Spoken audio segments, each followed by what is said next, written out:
এর আগে আপনাদের মনে থাকবে গার্ডেন রিচে নির্মীয়মান বহুতল ভেঙে গিয়ে 12 জন সহনাগরিককে আমরা হারিয়েছিলাম। তারপর গতকালই পিকনিক গার্ডেনের ঘটনা এবং বিরাটির ঘটনা। শরৎ কলোনিতে নির্মীয়মান আবাসন থেকে মাথায় ইট পড়ে এক মহিলার মৃত্যু। আর এই ঘটনায় মৃতার স্বামী বিস্ফোরক অভিযোগ করছেন। তিনি বলছেন কোনো রকম সুরক্ষা বিধি না মেনেই আবাসন তৈরি হচ্ছিল এবং কাউন্সিলরের ভূমিকা নিয়ে প্রশ্ন তুলেছেন তিনি। বসে দুজনে চাটা খেয়ে গল্প করছিলাম। ও বললো বাইরে হাওয়া আছে, আমার একটা পেস আছে, ওদের ফ্ল্যাটের যেখান থেকে প্রমোটারে প্লাস করেছে 4 ফুট, আর আমার আছে মোটামুটি 7 ফুট, মোটামুটি 10 ফুটের। ও করিডোরে হাঁটছে, ওদের হাঁটাচ্ছে। আমি কালকেও ওদের বললাম, দেখ তোরা প্লাস্টিক লাগাচ্ছিস না, ভেঙে পড়ে যাবে। ইট পাটকেল আমার বাড়িতে আসছে। ও এরকম ফোন করছিল, আমার মানে শালা বউয়ের সাথে কথা বলছিল। হঠাৎ একটা আওয়াজ হলো, আমি ভাবলাম বোধহয় আমার ছেলের বাইক পড়েছে, কিন্তু সেটা নয়। পুরো ফ্ল্যাটের ইয়েটা ভেঙে পুরো পড়ে গেছে আমার বাড়ির সামনে, একদম রক্তারক্তি কাণ্ড। আমি ওই অবস্থায় তুলে নিয়ে এখানে নিয়ে এসেছি। She is spot dead.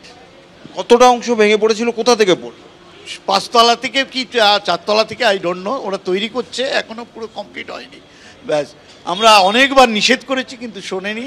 আমার বাড়ির সামনের রাস্তাটা যেখান দিয়ে ফ্ল্যাটটা ঢোকে, সেখানে আপনার 10 ফুটের রাস্তা নয়, কি করে ফ্ল্যাট করছে 5 তলা, আই ডোন্ট নো।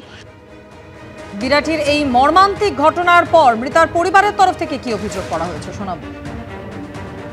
আপনারা প্রমোটারকে বলেন? প্রমোটার কেন, প্রমোটার তো দেখাই পায় না, যে লেবার কন্ট্রাক্টর তাকেই বলা হচ্ছে। প্রমোটারের কোনো আসেই না, প্রমোটার আসেই না। কাউন্সিলর তো পাশেই থাকি। কাউন্সিলর আজকে বললো যে আমি তো জানি না, বলতে বলতে মুখ ব্যথা হয়ে গেছে। স্থানীয় বাসিন্দা মৃতার স্বামী, তার পরিবারের তরফ থেকে যখন কাউন্সিলরের ভূমিকা নিয়ে প্রশ্ন তোলা হচ্ছে, তখন স্থানীয় তৃণমূল কাউন্সিলর তিনি দাবি করছেন যে এই এলাকায় সমস্ত আবাসন পুরসভার সমস্ত নিয়ম মেনেই তৈরি হয়েছিল এবং এই ধরনের এটা জাস্ট একটা দুর্ঘটনা, অন্য আর কিছুই নয়। শুনুন তিনি কি বলেছেন। গার্ডেন রিচের যে ঘটনাটা ঘটেছে সেটার সঙ্গে এটাকে তুলনা করলে ভুল করা হবে। এটা অবশ্যই একটা অত্যন্ত দুঃখজনক ঘটনা। মানে আমি কেন, আমার এখানকার সবাই ভীষণভাবে মর্মাহত। ঘটনাটা এই ধরনের ঘটনা হওয়া কখনোই উচিত নয়।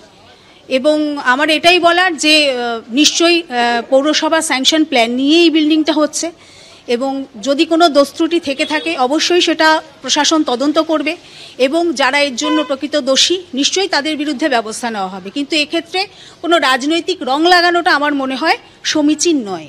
এখানে যারা এলাকার বাসিন্দারা বলছেন যে 5 থেকে 6 ফুট রাস্তা, এখানে G+5 যে পারমিশন পাওয়া, তার ঠিক পাশের গলিতেই তারা দিতে চাইছিলেন ফ্ল্যাটের, অনুমতি দেওয়া হয়নি।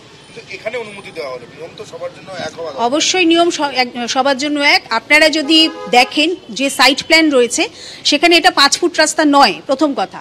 এবং আপনারা যদি অন্যান্য সব জায়গা ঘুরে দেখেন, দেখবেন একমাত্র উত্তর দমদম পৌরসভা একটি পৌরসভা যারা কিন্তু সঠিক রাস্তা মেপে সঠিক ফ্লোরের প্ল্যান দেয়। আমরা কিন্তু কখনোই আমাদের ব্যক্তিগত লাভ বা পৌরসভার লাভের জন্য 3 ফুট 4 ফুট রাস্তায় 4-5 তলা দিই না।